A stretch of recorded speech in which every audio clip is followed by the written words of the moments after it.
దూరం చల్లగా తెరవని కొంటి తలుపుల ద్వారం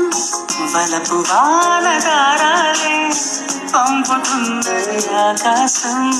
చినుకు పూల హారాలే అల్లుతున్నది మన కోసం తడిపి తడిపి తనతో నడిపి హరివిల్లును వంతెన వేసిన శుభవేళ వర్షం సాక్షిగా తెలపని దూరాకి సంతృప్తి వర్షం సాక్షిగా కలపని బంధం మెల్లగా కరగని రెండు మనసుల